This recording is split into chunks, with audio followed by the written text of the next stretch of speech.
자, 이번 시간에는요, 전산회계 2급 제 118회 거, 2월 9일날 시행됐던 시험 문제네요. 이론 시험 문제부터 15문제 하나씩 차근히 여러분들과 같이 한번 풀어볼게요.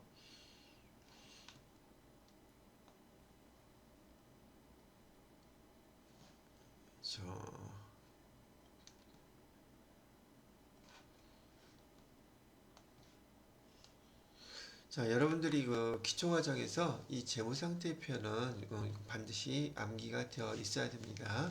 손익구분도 꼭 암기를 해주시고요. 아주 많이 사용되고 우리 회계 담당자들한테도 자격시험에서 너무나 기본적인 것이기 때문에 꼭 암기를 해두세요. 자, 그 다음에 1번 문제를 보도록 할게요. 1번 문제는 뭔가 봤더니 다음 중에서 수익의 예상에 해당되는 계정 과목으로 옳은 것은 이라고 되어 있는데, 우선 이 수익의 예상이라는 게 어디서 나오는 용어인지를 갖다가 아셔야지 돼요. 보통 우리가 결산이라는 걸 하게 되면 결산할 때 보통 우리 회계, 여러분이 배우셨겠지만 회계에서 사용하는 용어가 손익의 이연이라든지 손익의 예상이라든지, 우리 손익계산서에서 12월 31일 기말에 반드시 회계 담당자들이 요 결산 정리를 해줘야 되는 분기를 해야 될 때 사용하는 용어예요. 여기서 손익의 그 수익의 예상이라고 하는 것은 한자어로 손익의 예상이라고도 보통 많이 사용됐던 회계 그 용어인데, 요즘은 이 손익을 풀어서 수익 또는 비용, 손자가 한자어로 비용이란 뜻이고요. 이건 수익이란 뜻이거든요. 그래서 수익 비용의 예상이라고도 하고 발생이라고도 불러요. 수익 비용의 발생. 그리고 또 손익의 이연 또는 수익 비용의 이연이라는 용어로도 사용하고 있거든요. 이 손익의 이연에 해당되는 계정들은 여러분이 문제를 읽어보면 선불에 해당되는 내용들이에요. 기말 정리사항으로서 선불에 해당되는 내용들인데, 만약에 보험료를 갖다가 1년치를 냈다 그러면 선불 개념이잖아요. 그죠? 거기에는 올해의 비용도 있고 내년의 비용도 있는데 우리한테 비용인 것을 먼저 줬다는 뜻이에요. 그렇기 때문에 손익의 이연에 해당되는 그런 계정은 단 두 가지 계정밖에 사용할 수가 없어요. 시험 문제는 항상 여기처럼 이 네 가지를 섞어서 문제를 내는데, 선불이라고 생각하시는 그 상황에서는, 즉 손익의 이연에 해당되는 계정은 돈을 먼저 주거나 돈을 먼저 받았기 때문에 선불 개념이고, 앞에 선자가 들어간 계정 이 두 가지밖에 사용할 수가 없다는 거예요. 말뜻은 우리한테 비용인 것을 선급 미리 줬다는 뜻이에요. 즉 내년치까지도 미리 줬다는 뜻이고, 선수 수익은 우리한테 수익인 것인데 미리 받았다는 뜻이에요. 예를 들어서 1년치 임대료를 먼저 받았다 할 때 그 선수 수익이라고 우리가 기록을 한단 말이죠. 자, 거기에 비해서 손익의 예상이라고 하는 것은, 수익 비용의 예상이라고 하는 것은 실제로 주거나 받지 않은 상태에서, 실제로 주거나 받지 않았다고 하니까 앞에 미자가 들어간 계정이 들어갈 수밖에 없죠. 그죠? 그리고 우리한테 수익인데 아직 수익인데 아직 미수금 받지 못했다는 뜻이에요. 그 다음에 미지급 비용은요, 우리 입장에서 비용인데 아직 지급을 하지 않았다는 뜻으로 이렇게 쓰인단 말이죠. 그래서 여러분이 일반적으로 이해하실 때 손익의 이연 계정 과목은 선불 계정 과목이라서 선자 들어간 계정으로 기억해야 된다. 손익의 예상 또는 수익 비용의 예상이라는 것은 후불 개념이므로 미자 들어간 계정에서 찾으면 된다, 이런 뜻을 갖고 있다는 뜻이에요. 그럼 여기서 문제를 한번 보시게 되면 수익의 예상이라고 그랬잖아요. 수익의 예상이면 후불에 해당되는 거죠. 그죠? 그럼 미자가 들어간 계정을 찾아야지 되는데 둘 중에 하나가 답이지, 여기를 쓰시면 안 된다는 얘기죠. 이런 거는 올 수가 없어요. 수익이라고 했으니까 우리한테 수익인 거 아직 못 받은 거, 미수 수익을 얘기하는 거구나, 이렇게 기억을 할 수 있단 말이죠. 그리고 여러분이 앞으로 계속 많이 접하게 될 계정들이, 이 계정과 관련돼서는 끝에 비용이다, 수익이다, 수익이다, 비용이다, 이런 계정이 붙어 있으니까 얘네들이 수익이나 비용 기정인 줄을 착각하시는 경우가 많아요. 좀 기초 단계에서. 그럼 얘네들이 어디서 나온 건가 그거를 이해하시게 되면 굳이 외우지 않더라도 선급 비용이나 선수 수익, 미수 수익이나 미지급 비용을 수익이다, 비용이다 이런 개념으로 이해하지는 않으실 거란 말이죠. 우리가 그 조금 전에도 보여드렸던 재무상태표에 보면 우리 기타 채권의 자산 계정이 있어요. 기타 채권의 이건 자산 계정인데 거기에 해당되는 계정이 미수금하고 선급금이에요.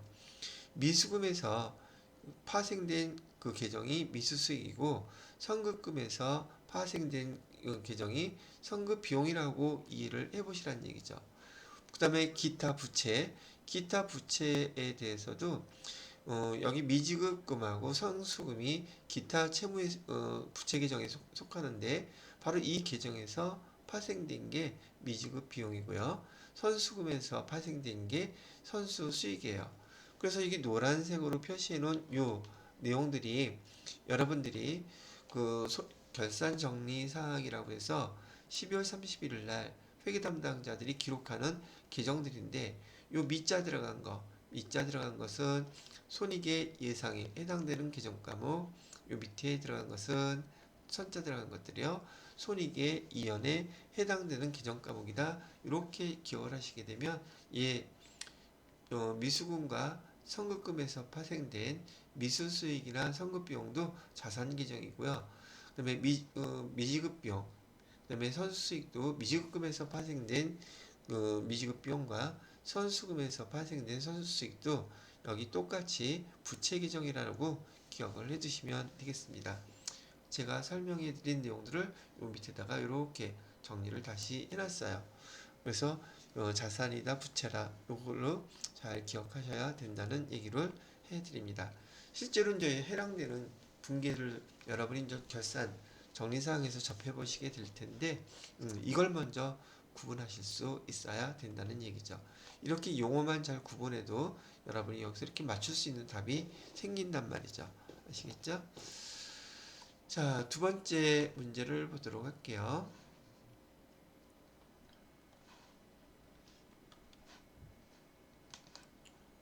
자, 두 번째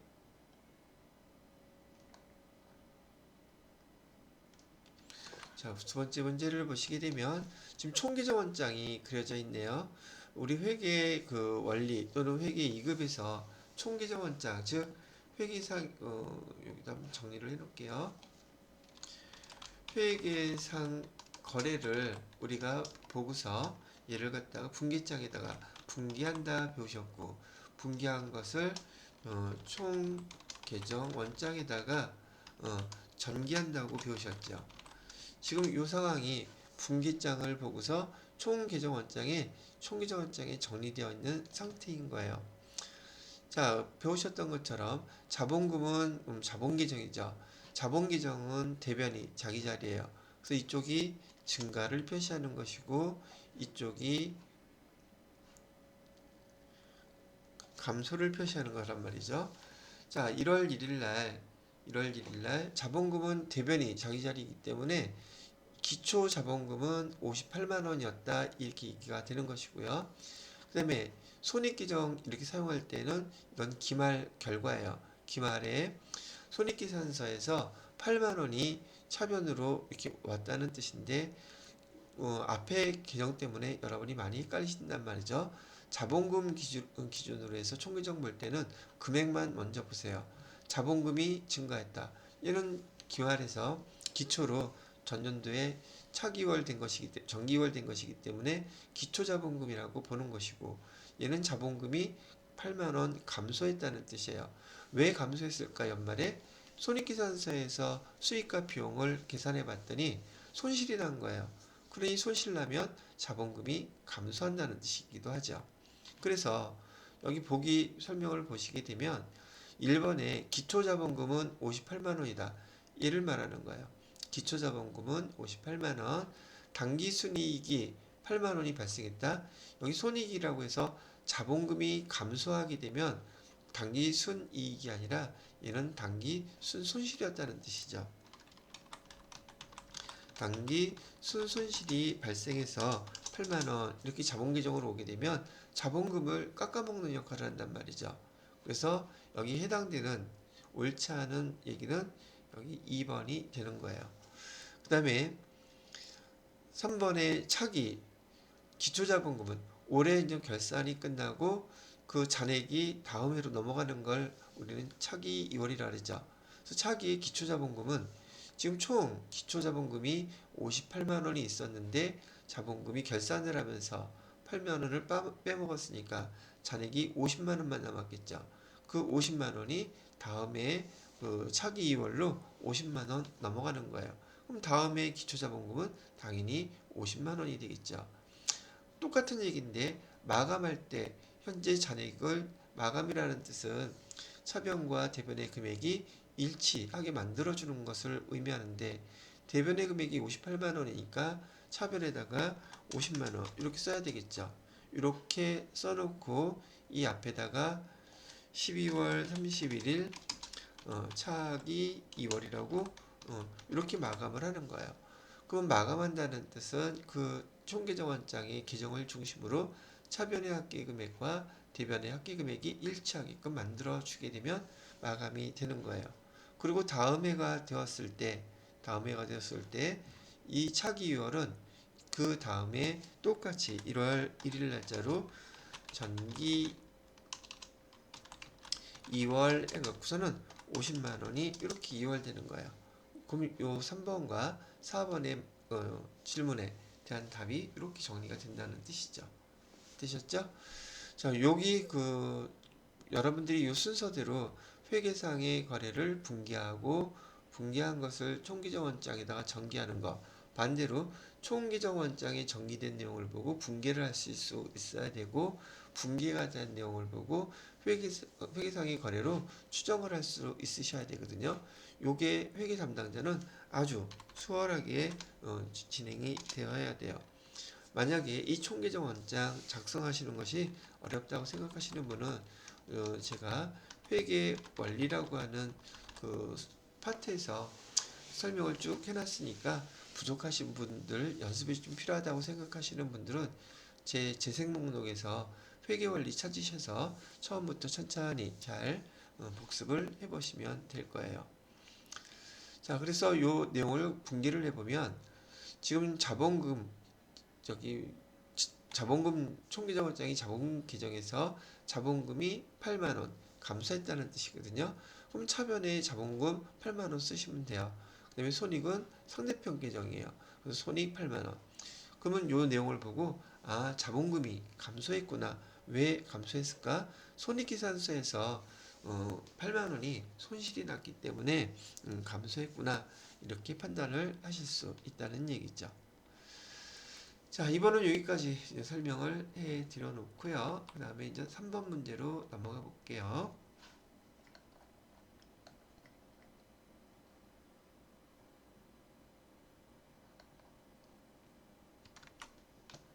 자, 3번 문제는 뭔가 다음의 내용을 참고로 하여 바드러움 계정 계좌의 대변에 기록하는 내용으로 모두 바르게 나열한 것은 이라고 되어 있었어요.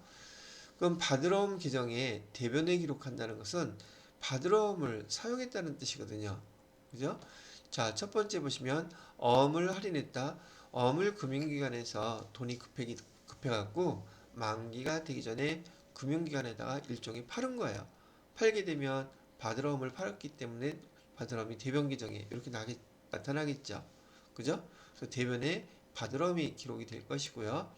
두 번째 어음의 배설라고 얘기하는 것은 우리가 결제할 때 우리가 다른 회사로부터 받아두었던 그 바드러움을 그대로 그 거래처에다가 지급한 거예요. 결제를 하기 위해서, 즉 외상매입금을 갚기 위해서 다른 회사로부터 받아두었던 어음을 그대로 상대편 그 외상매입금 지급처에다가 지급했다 그랬을 때 그때 바드러움을 상대편한테 줘야 되니까 얘도 바드러움이 대변에 생기겠죠. 그 다음에 어음을 발행한다. 우리가 물건을 사고선 상품을 사고선 어음을 발행하게 되면 그때는 지급어음이라고 쓰지 받을 어음이라고 쓰지 않는단 말이죠. 그죠? 이렇게 상품을 사고 우리가 어음을 발행하게 되면 지급어음이라고 쓰는 거예요. 그래서 여기 세 번째 거는 받을 어음과는 상관이 없게 되는 거란 얘기죠. 자, 그 다음에 네 번째는 어음이 만기가 되면 어음을 갖다가 만기가 됐으니까 우리 받을 어음을 갖다가 없애주고 보통예금으로 그 금액이 들어오게 되겠죠. 그래서 여기도 대변에다가 받을 어음을 이렇게 써주는 거예요. 제가 여러분 이해 좀 도와드리려고 분기까지 금액으로 해서 계정까지 같이 설명을 해 드려 봤어요. 이럴 때는 받을 어음을 우리가 직접 거래처한테 상대방한테 주는 것이고 어음을 발행했다라는 것은 우리가 어음을 지급어음이라고 해서 우리 어음을 발행한 것이다. 어음이 다 받을 어음이 아니라는 것을 여기서 가르쳐 주고 있네요. 그럼 여기 해당되는 건 가, 나, 라네요. 가나라. 그래서 답은 여기 2번이 된다고 얘기해 드리는 것이죠. 자, 그 다음 문제를 볼까요? 다음 문제는 재고자산의 평가 방법으로 적절하지 않은 것 그랬는데 이것도 여러분들 출제자가 많이 헷갈려 하시기 때문에 시험 문제 많이 내요. 우선 회계 2급에서는요. 재고자산의 금액을 결정하기 위해서는 수량 곱하기 금액을 해야지 재고자산의 금액이 얼마인지 알 수 있게 된다는 얘기예요. 그래서 우선 수량을 결정하는 방법으로 뭔가 있나 봤더니 계속기록법, 실질재고조사법, 혼합법 이 세 가지를 사용한대요. 계속기록법은 장부에다가 그 상품이 들어올 때 나갈 때 기록하게 되면 수량이 결과론적으로 기록한 것만 잘 봐도 몇 개가 남아있는지 알 수 있겠죠. 그 다음에 계속기록법이 없다 할지라도 기말에 또는 필요할 때 가서 창고에 있는 재고를 실제로 개수를 세본다면 그 몇 개가 남아있는지 창고에 알 수 있겠죠. 우리는 이걸 실지 재고 조사법이라고 불러요. 이 두 개 합친 방법으로 우리 실무에서는 혼합법을 사용하고 있어요. 계속 기록법으로 기록된 장부를 가지고 가서 창고에 실제로 그 수량이 있는지를 확인하는 방법. 그걸 혼합법이라고 부른다는 얘기죠. 자, 그 다음에 금액을 결정하는 재고자산의 금액을 결정하는 방법에는 제일 아이디어란 제일 이상적인 방법 개별법이 있고요. 단점은 이 개별법을 시행하기 위해서는 원가 비용이 아주 많이 발생한다는 단점이 있지만 개별법으로 원가 재고자산을 관리하게 되면 그만큼 그 재고자산의 정보가 원가 정보가 정확하다는 얘기를 할 수 있는 것이고요. 그 다음에 그 이외에 얘는 비용이 많이 발생하는 재고 관리 방법이기 때문에 선입선출법, 이동평균법, 총평균법, 후입선출법 이런 것들을 사용해서 우리가 재고를 관리를 하게 돼요. 근데 이 방법을 사용할 때 전제 조건이 있습니다. 선입선출법, 그다음에 이동평균법, 총평균법, 후입선출법을 사용할 때 전제 조건은 뭐냐면 전제 조건은 이 물가가 상승한다. 물가는 항상 상승한다는 전제 조건 하에서 선입선출법, 이동평균법, 총평균법, 후입선출법 이런 것들을 사용한다는 얘기예요. 그리고 참고 삼아서 여기 이동평균법이라든지 총평균법은 회계에서 사용할 때 그 용어를 가중평균법이라는 용어로도 불러요. 가중평균법이라고도 부르고요. 그 다음에 그냥 뭉뚱그려서 평균법이라고도 불러요. 참고로 이렇게 부르는 게 이동평균법과 총평균법이다. 이렇게 기억을 해두시라는 얘기죠. 자, 전반적으로 재고자산의 그 금액 결정 방법에 대한 것들, 수량 결정 방법에 대한 것들을 한번 얘기를 해봤고요. 개별법 여기 있죠. 총평균법 여기 있죠. 후입선출법 여기 있죠. 정액법은요. 유형자산을 감가상각할 때 사용하는 방법이에요. 그래서 여기다 또 참고로 공부하실 때 복습하실 때 도움이 되라고 유형자산의 감가상각 방법이 회계 1급에서 이후로 계속 여러분들한테 가르쳐 드리는 것은 네 가지가 있어요. 지금 한번 정리를 해두시면 나중에 복습하실 때 도움이 되겠죠. 정액법이라든지 정률법이라든지 연수 합계법이라든지 그다음에 생산량 비례법 이렇게 네 가지가 보편적으로 많이 설명이 돼요. 우리 회계 2급, 1급 이런 데서요. 자, 그 중에서 이 정액법은 유형자산을 생각하는 방법이지 재고자산을 평가하는 방법이 아니라는 거 다시 한번 얘기해 드리는 것이고요. 그 다음에 여기 정률법이라든지 연수합계법, 그 다음에 그 생산량 비례법은 뭉뚱그려서 가속상각법이라는 말로도 사용돼요. 가속상각법. 여러분이 그 회계 2급에서는 정액법하고 정률법을 아마 배우셨을 텐데 회계 1급에서는 이런 것도 배운다. 참고로 알아두시면 되겠네요. 되셨죠? 자, 그 다음에 5번 문제를 한번 보도록 할게요. 5번 문제는 다음 자료를 이용하여 기말 결산 시 인식해야 되는 대손상각비 계산은 얼마냐고 물어보고 있네요. 대손상각비. 단기 기말 매출채권 잔액이 1,000만 원이래요. 그 기말 매출채권 잔액에 대해서 1%의 대손충당금을 설정하기로 한다면 1,000만 원 곱하기 1 하면 10만 원 되죠. 그죠? 여기 제가 미리 써놨어요. 그래서 우리가 대손충당금을 10만원 설정을 하려고 하는 거예요. 그런데 기말에 대손충당금 잔액이 남아있는 걸 확인했대요. 얼마? 6만원.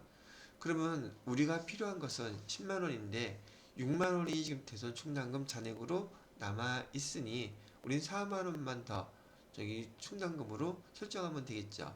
그래서 여기 차변에 대손상각비 4만원, 대변에 대손충당금 4만원 이렇게 분계를 해주면 된다는 거예요.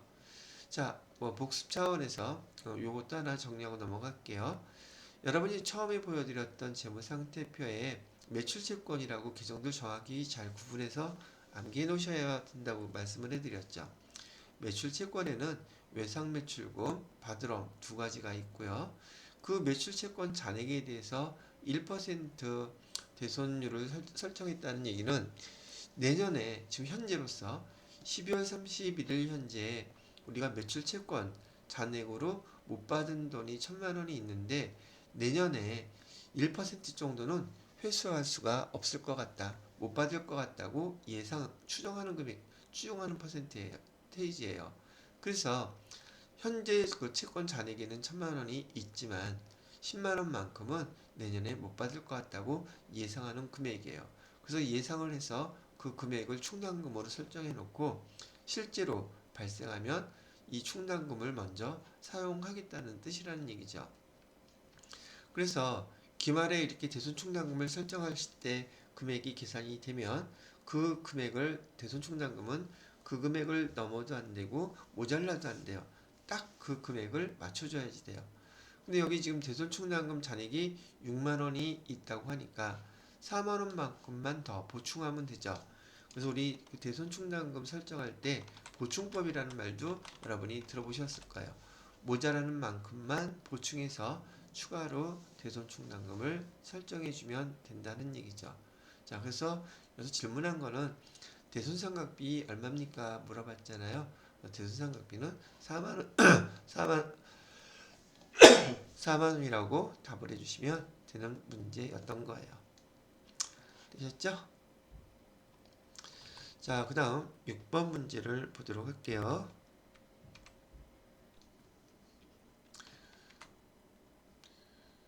자, 6번 문제는 다음 중 영업 외 비용에 해당하는 것들로 연결된 것은 이렇게 되어 있죠. 자, 여러분이 영업의 비용이라는 말을 이해하기 위해서는 일단 문제 처음 시작할 때 제가 손익구분 잘 기억해 두셔야 합니다라고 말씀해 드렸죠. 매출액에서 당기순이익까지 나오는 이 표를 갖다가 정확하게 잘 암기해 놓으셔야지 돼요. 자, 이 손익계산서 손익구분에서 영업의 비용은 여기에 해당되는 거예요. 그리고 시험 문제에서는 주로 여러분들 회계 담당자들을 자격시험에서는요. 여기 판관비, 즉 영업이익에 영향을 미치는 판관비와 영업이익에 영향을 미치지 않는 영업의 비용 구분하라는 문제가 시험 문제로 아주 많이 출제가 돼요. 당연 실무 업무에서도 이 구분은 아주 중요한 것이 된단 말이죠. 그래서 지금 보시게 되면 제가 여기 판관비 여러분들이 꼭 기억해야 될 걸 이렇게 표로 다시 한번 만들어서 제시해 나왔으니까 여러분들이 꼭 구분할 줄을 알길 바래요. 얘는 판관비라는 뜻은 판매비와 일반 관리비를 줄임말이라고 배우셨죠. 판매비 및 일반 관리비를 줄여서 우리는 판관비라고 부르는 거예요. 즉 영업활동에 필수적으로 발생하는 비용들을 뜻하는 것이고요. 여기 영업 외의 비용들은 이 영업의 비용은 말 그대로 우리 영업과 판매활동과 관련이 없이 발생한 비용들이라는 뜻이에요. 그래서 여러분들이 계정들을 보시고 여기 영업의 비용이 어떤 것인지 판관비 비용이 어떤 것인지 구분하실 수 있어야 돼요. 지금은 초급이니까 이제 회계 2급에서 이런 내용들이 어렵게 느껴지실지 모르겠지만 연 회계 1급, 세무 2급 계속 여러분들이 공부하시면서 또는 실무 업무를 하시면 이 판관비 구분은 정말 어렵지 않고 쉽게 반복되니까요. 익숙해지실 거예요.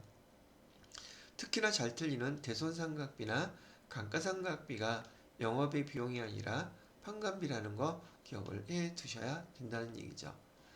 자, 영업의 비용인 거 어떤 것이냐고 물어보고 있네요. 이자 비용은 대표적으로 여기 나와 있죠. 그다음에 보험료는 여기 나와 있고요. 그다음에 외환차손 여기 나와 있죠. 작급은 급여하고 같이 우리 영업과 관련된 비용이라고 보시면 되겠습니다. 자, 그래서 여기 6번에 해당되는 답은 나라 3번이 답이 되겠네요. 이 외환차손은요, 환율 때문에 차이가 난 금액, 그거를 이익이나 손실로 계산하는데 외환차손이라든지 외환차익 이렇게 해요. 근데 여기 비용에 대해서 물어봤으니까 외환차손이라고 대답을 한 것이고요.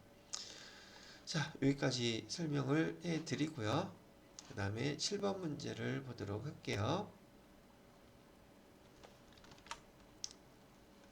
7번 문제를 보시면 다음에 부채 중 재무상태표에 계상될 수 없는 부채가 어떤 겁니까? 라는데 재무상태표에 표시가 될 수 없는 부채 어떤 게 있을까 봤어요. 재무상태표에 여기 선수수익 아까 이 계정 구분하는 거 알려드렸었죠. 선수금이에요. 우리한테 수익인데 돈을 미리 받았다. 이 선수수익은 유동부채에 해당돼요. 유동부채. 선수수익은 부채 맞고요. 미지급 법인세도 마찬가지로 미지급금 플러스 법인세예요. 보통 계정이 이렇게 두 개가 합쳐지면 앞에 게 주인인 계정이라서 얘는 미지급금 부채란 말이죠. 근데 뭐에 대한 돈을 아직 지급을 안 했어요? 법인세에 대한 거. 그래서 이 미지급 법인세가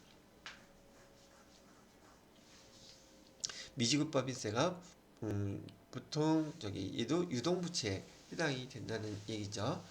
그다음에 가수금은 뭔진 모르겠는데 돈을 미리 받은 거예요. 보편적으로 통장에 돈이 들어왔는데 누가 왜 줬는지를 모르는데 통장에 들어와 있는 돈 그런 것들을 수금을 했는데 그 내용을 모르겠다 할 때 요 가짜를 써요. 그래서 가수금 이렇게 부른단 말이죠. 자, 그리고 예수금은요. 예수금은 돈을 받긴 받았는데 우리 직원들한테 월급을 주고 그 월급 중에서 일부를 띄워놓는 돈. 왜 띄워놔요? 4대 보험료 내거나 세금을 내기 위해서 그 돈을 띄워놓는 것을 예수금이라고 한단 말이죠. 그러면 다 얘네들이 부채이긴 한데 요 가짜가 들어가 있는 가수금은요. 우리 그 재무상태표에 나타날 수가 없는 계정이 바로 가수금이에요. 왜냐면 얘는 임시계정이거든요. 임시계정은 결산할 때 절대 여기 재무상태표에 표시돼서는 안 되는 계정이라고 기억해 두시면 돼요. 가수금에 반대되는 계정은 가지급금이거든요. 가지급금도 마찬가지 계정이라고 보시면 되겠어요. 자, 이렇게 하면 이 계정을 구분하는 거 설명은 이 정도면 되시겠죠. 자, 그 다음에 8번 문제를 보니까 여러분이 회계를 배우면서 기초과정에서 배우셨던 회계의 순환과정의 순서로 옳지 않은 것은? 이라고 물어봤어요. 자, 그럼 복습 겸 회계 순환과정은요, 우리 회계상의 거래를 여러분이 구분을 할 수 있는지 없는지 얘부터 물어보죠. 회계상의 거래가 아니라면 기록하지 않겠죠. 회계상의 거래라면 거래의 판료수에 의해서 우리가 차변, 대변 구분해서 기록을 해야 돼요. 기록을 할 때 분계장에다가 기록하는 거예요. 어떤 방법으로? 이 분계라는 방법으로 분계장에 기록한다. 분기장에 기록된 것을 우리 회계 담당자나 다른 사람들이 더 알아보기 쉽게끔 총 계정 원장에 각 계정별로 옮겨 적는 것을 전기라고 했어요. 그죠? 이렇게 전기되는 이 활동을, 이 기록을 계속 1년 동안 반복하다가 결산 시점이 되면 우리가 결산을 해야 돼요. 결산의 절차는 예비 절차가 있고 본 절차가 있고 보고서 작성 절차가 이렇게 있는 거예요. 그래서 여러분들한테 결산할 때 결산하면 제일 먼저 머릿속에 떠올라오는 것은 시산표를 만들어야 돼요 라고 얘기를 했단 말이죠. 그죠? 그 다음에 시산표를 만들고 결산, 정리분계, 그 다음에 각종 장부, 마감, 재무제표 작성 이런 순서로 우리의 1년 회계 과정이 순환된다는 것을 얘기한다고 얘기해 드렸던 것이죠. 자, 여기 이제 순서로 옳지 않은 것은 그런데 분계한 다음에 정기한다 그랬죠. 분계한 다음에 정기하잖아요. 맞고요. 수정 후 시산표 작성하고 시산표가 작성이 되면 각종 장부 그 다음에 마감한다고 여기 돼 있죠. 총계정원장 마감 여기가 바로 각종 장부들 마감하는 것을 뜻하는 거예요. 순서대로 돼 있고요. 결산 중리분계한 다음에 수정 전 시산표를 작성한다 얘기 나와 있는데 뭐 정확히 얘기를 한다면 이 결산에서 시산표를 만드는 것을 우리는 수정전 시산표라고 부르고 이 수정전 시산표에다가 바로 우리가 배울 결산 정리 분기를 다 반영하고 난 다음에 다시 한번 시산표를 뽑아보는 것을 수정 후 시산표 이렇게 불러요. 이 수정 전 시산표와 수정 후 시산표의 차이는 바로 이 결산 정리 분계. 이건 대부분 회계 담당자들이 12월 31일 날 분계해야 하는 것들을 의미합니다. 시험 문제에서도 이 결산 정리사항 분계가 시험 문제에 빠지지 않고 나오는 이유도 그 항목들은 회계 담당자가 직접 수행해야 될 결산 정리 절차이기 때문에 그래요. 그 순서대로 보게 되면 수정 전 시산표를 보고 그 결산 정리 분계를 수행한 다음에 수정 후 시산표를 다시 작성한다. 그래서 결산 정리 분계 다음에 수정 전 시산표가 아니라 여기는 수정 후 시산표가 된다는 얘기죠. 반대로 수정 전 시산표 다음에 결산 분계 요가 정리 분계 하는 거고 결산 정리 분계 다음에는 수정 후 시산표가 나오는 거예요. 그리고 여기 보시는 것처럼 각종 장부들 마감하고 결산 보고서 작성은 맨 마지막 절차예요. 4번은 제대로 됐다는 얘기겠네요. 순서가 거꾸로 된 거는 바로 요거 3번이겠네요. 자, 이런 절차로 여러분들이 정리를 해두시면 좋을 것 같죠? 자, 다음 9번 문제를 보도록 할게요. 9번 문제도 보면 비유동부채에 해당되지 않는 것, 결국 계정 과목을 여러분들한테 계속 물어보고 있죠. 그래서 여러분 복습하기 편하시라고 부채 계정 중에서 유동부채와 비유동부채를 구분해서 표시를 해놨어요. 비유동부채에 해당되는 것은요, 여기 장기차입금, 그죠? 퇴직급여 충당부채, 그 다음에 장기외상 매입금, 그래서 여기에 해당되는 거요. 퇴직급여 충당부채, 장기차입금, 그 다음에 장기외상매입금 이런 것들이 비유동부채이고 미지급 비용은 여기 들어가 있죠. 얘는 유동부채예요. 그래서 이건 계정을 여러분들이 암기해 놓거나 구분할 줄 모르면은 이런 문제는 무지하게 어렵지만 이 계정들이 암기가 되어 있다면 이런 문제들은 너무너무 쉬운 문제가 될 거예요. 그죠? 자, 그 다음 10번 문제를 볼까요? 10번 문제는 다음 중 회계상 거래에 해당되는 거. 자, 회계상 거래에 해당돼야지 아까 우리 회계 순환 과정에서도 보셨던 것처럼 우리 회계 담당자의 가장 첫 번째 스텝은 회계상 거래인지 아닌지 얘를 판단하는 거예요. 그래서 회계상의 거래인 것은 기록하고 회계상의 거래가 아닌 것은 굳이 기록할 필요가 없는 거죠. 그래서 우리는 수업할 때 회계상의 거래가 아닌 것부터 먼저 배웠어요. 그 이외에는 다 회계상의 거래이고 이런 것도 회계상의 거래입니다. 이렇게 설명을 해드렸지만 기본적으로 회계상 거래라고 하는 것은 제일 중요한 의미가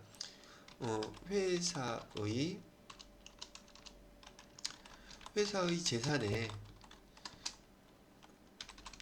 변동이 생기는 것은 다 회계상의 거래예요. 그렇지 않은 것은 변동이 생기지 않는 것은 회계상의 거래가 아니란 얘기죠. 그래서 회계상의 거래가 아닌 거 주문을 했다거나 계약을 했다거나 채용을 했다거나 담보라는 건 맡겨놨다는 뜻이에요. 맡겨놨다거나 뭐뭐 하기로 결정했다거나 이런 것들은 그렇게 됐을 뿐이지 회사의 재산에는 변동이 생기지 않는 내용들이란 말이죠.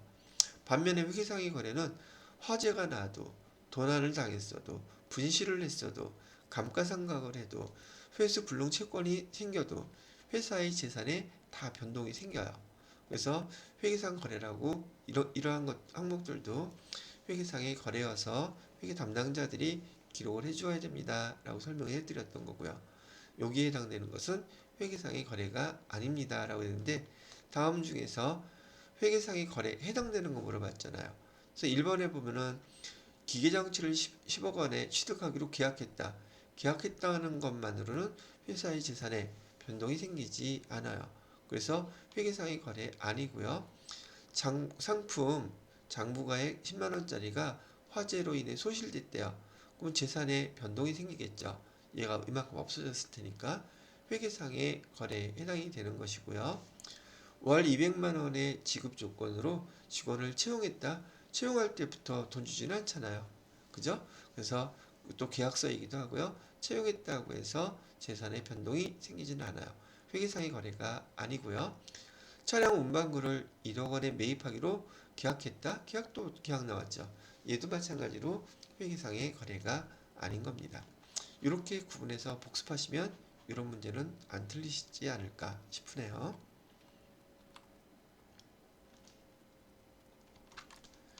자, 11번 문제를 보면 유형자산으로 분류하기 위한 조건으로 가장 옳지 않은 것은 그랬는데요. 자, 우선 유형자산이라고 하는 것은요. 회사에서 보통 업무를 위해서 사용 목적으로 유형자산의 뜻은요. 사용 목적 또는 업무용 또는 영업용 이런 목적으로 취득하는 자산을 우린 유형자산이라고 해요.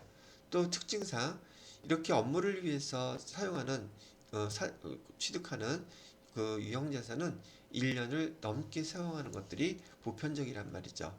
그래서 유형자산의 뜻을 먼저 알아두시고요. 이 유형자산은 그 재무상태표에 비유동자산에 속해 있고 유형자산의 종류는 이런 것들이 있습니다. 라고 배웠죠. 자, 그러면 여기 설명을 바탕으로 해서 보기 1번부터 한번 찾아보자고요. 1년을 초과하여 사용할 것이 예상되어야 한다. 그래서 비유동자산이라고 얘기했어요. 두 번째, 타인에 대한 임대 또는 자체적으로 사용할 목적이라고 되어 있죠. 세 번째, 물리적 실체가 있어야 된다. 유형, 말뜻이 형태가 있어야 된다는 뜻이기도 해요. 4번에 판매 목적으로 보유해야 한다. 얘가 틀렸어요. 판매 목적으로 보유하는 것은요. 우리가 뭐라고 부르냐면 재고자산이라고 불러요. 다시 다 지워져 버렸네요. 판매 목적으로 보유하는 자산은요. 재고자산을 뜻해요. 재고자산. 재고자산의 대표적인 계정들 뭐뭐 있다고 배웠습니까? 상품 우리 판매하려고 갖고 있는 거잖아요. 제품 뭐 이런 것들. 상품, 제품, 그다음에 제공품 원재료, 제공품 원재료 얘네들은 판매를 목적으로 만들려고 하는 제품을 만들기 위해서 사용하는 자산들이기 때문에 재고자산이라고 구분한다고 배웠죠. 자, 이런 것들이 여러분이 계정에 대해서 어떤 목적인지 이런 것까지 계정과 함께 잘 구분을 하셔야 된다고 얘기를 해드리고요. 여기 우리 이론 문제 처음 풀 때 제가 재무상태표 보여드린 그 재무상태표의 계정을 꼭 암기를 하고 싶으신 분들은 제가 그 여기 유튜브 링크를 시켜놨어요. 자산이라는 계정으로 자산 1, 자산 2 해서 여러분이 그 유튜브로 한 3, 40분 복습을 하시게 되면 계정 여기 계정의 구분에 대한 것들, 그다음에 암기할 수 있는 순서, 설명까지 쭉 해놨으니까 필요하신 분들은 링크된 거 보시고 눌러서 보시고 그 내용들을 갖다가 계정을 익히시는데 보면 되겠어요. 시간이 좀 더 빨라지겠죠. 혼자 암기하는 게 어렵다고 하시는 분들은요. 자, 그래서 여기 11번의 답은 여기 4번이 답이 되는 겁니다. 자, 그 다음에 12번 문제를 볼까요? 12번 문제를 보시게 되면 또 유형자산과 나왔네요. 유형자산의 감가상각비를 산출하는 기본 요소에 해당되지 않는 것은 그런데 여러분 감가상각 설명할 때 감가상각의 3요소라는 거 설명해 드렸죠. 취득원가가 있어야 돼요. 내용연수 있어야 돼요. 잔존가치 있어야 돼요. 얘가 감가상각의 3요소이고 감가상각을 계산하기 위해서는 이 세 가지 내용을 반드시 알아야지만 감가상각비를 계산할 수 있습니다. 라고 얘기를 했죠. 그래서 여기 해당되지 않는 거는 4번 취득가액이 되겠네요. 자, 그 다음 문제는 13번 소매업을 영위하는 회사에서 단합 목적으로 회사 직원들하고 식사했다. 복리후생비겠네요. 직원들하고 식사한 거니까요. 그러면 여기 차변에 기재될 기정 과목은 뭐겠어요? 당연히 복리후생비죠.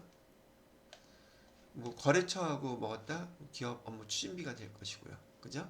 이렇게 구분을 하시면 되겠습니다.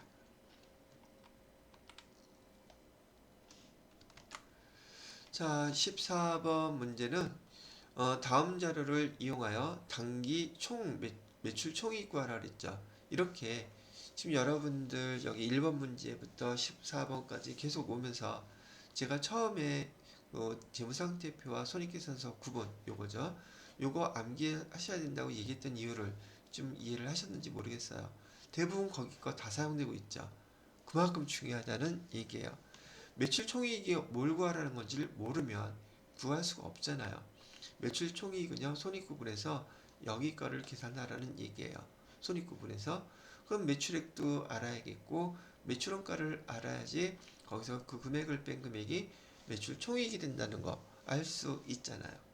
그래서 여기 보기를 준 것을 보게 되면 단기 상품 순매출액, 순매출액, 여기 손익계산서의 이 매출액은요, 바로 순매출액을 기록해 주는 거예요. 우리가 배웠던 것처럼 총 매출액에서 매출 환입이나 매출 애누리, 매출 할인이 있었다면 이 금액을 다 뺀 금액을 우린 순매출액이라고 부른다고 배웠죠. 바로 이 순매출액이 여기 들어가는 거예요.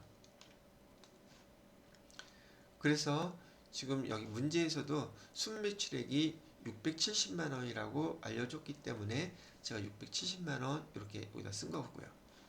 자, 그 다음에 뭘 또 어떤 자료를 알려줬나 봤더니 기초상품 재고액 알려주고 있네요. 이거는 왜 기초상품 재고액을 알려줬냐면 여기 상품 계정에 대해서 기초상품 재고액 15만 원 요거 가르쳐 준 거예요. 즉 매출원가를 계산하는 방법을 아는지를 물어본 거죠. 그래서 기초상품 재고액은 여기 금액이고요. 그 다음에 단기상품 총매입액, 단기상품 총매입액도요. 단기상품 총매입액도 단기매입액 여기에 해당이 된다는 얘기죠. 그래서 단기상품 총매입액은 여기 계산에다가 반영시킨 거고요. 기말상품 재고액은 여기 기말상품 재고액 여기에다가 그 금액을 제가 이렇게 놓은 거예요. 그럼 여러분이 매출원가를 계산하기 위해서는 상품의 기초상품 재고액에다가 당기 매입액 더해주고 기말 재고액을 빼주면 매출원가가 계산이 된다는 거, 요거를 갖다가 계산하기 위한 것이죠. 그럼 여러분은 상품 계정에서 매출원가 계산하는 요 항목도 총계정 원장의 모양도 반드시 기억을 하셔야겠네요. 그래서 여기 매출원가 이렇게 계산한 거 어디로 가요? 바로 손익계산서의 매출원가 여기로 가는 거예요. 그러면 여기서 주어진 매출액과 여기서 계산되어진 매출원가를 빼게 되면 매출 총이익은 205만 원입니다. 바로 이렇게 답이 나온다는 얘기죠. 여러분이 이 문제를 풀기 위해서는 배경지식으로 요 세 가지를 알고 계셔야지 이 문제를 풀 수 있었던 거예요. 여기 중에서 하나라도 빠지면 여러분이 이 문제를 틀리거나 이해를 못하게 되는 것이 되겠죠. 그래서 복습하실 때 이 내용을 세트로 같이 잘 기억해 놓으시기 바랍니다. 자, 마지막 15번 문제네요. 15번 문제는 무엇을 물어볼까요? 종업원 급여를 다음과 같이 지급한 경우 예수금으로 회계 처리될 금액은 얼마입니까? 물어보는데, 예수금은 직원들 급여, 지금 여기 직원들 급여는 300만 원이라고 가르쳐주고 있죠. 그래서 우리가 분기할 때 차변에 급여 비용 300만 원을 썼어요. 그리고 직원들한테 그 차인 지급에 돈을 지급한 금액은 여기 265만 2천 원이라고 되어 있죠. 이건 보통 지급에서 이체를 보통 하게 되겠죠. 그럼 이 예수금이라고 쓰는 이 계정, 이 금액은 왜 빼나요? 우리 4대 보험료하고 세금 내기 위해서 직원 급여에서 직원 돈을 빼놓은 거예요. 그걸 계정 우리 뭐라고 쓴다? 예수금이라고 쓰기로 했었죠. 이 예수금은 다음 달 10일까지 관련된 국민연금 공단이나 건강보험, 그 다음에 국세청, 그 다음에 각 지방자치단체에다가 100% 다 납부를 하는 거예요. 실제로는 여러분이 납부를 해야 되지만 회사에서 담당자가 그걸 대신 해주는 거죠. 납부하는 것은 당연 여러분의 이름으로 납부하는 거예요. 회사의 각각 직원들한테 청구된 금액을 회사에서 대신 심부름을 해주는 금액이라고 보시면 되겠습니다. 그 직원 월급에서 떼어놓은 금액을 우리 뭐라고 부른다? 예수금이라고 부른다. 그 예수금의 금액은 바로 요 공제 합계금액이에요. 그죠? 그래서 금액은 예수금으로 할 거 얼마예요? 예수금의 뜻을 알았으면은 34만 8천 원이에요. 얘를 답하면 되시겠죠. 4번이 답이 되는 겁니다. 자, 여기까지 하고요. 잠깐 쉬었다가 우리 회계 1급, 회계 1급이래네요. 회계 2급 그 실무 시험 있죠? 실기 파트 같이 또 해보도록 할게요.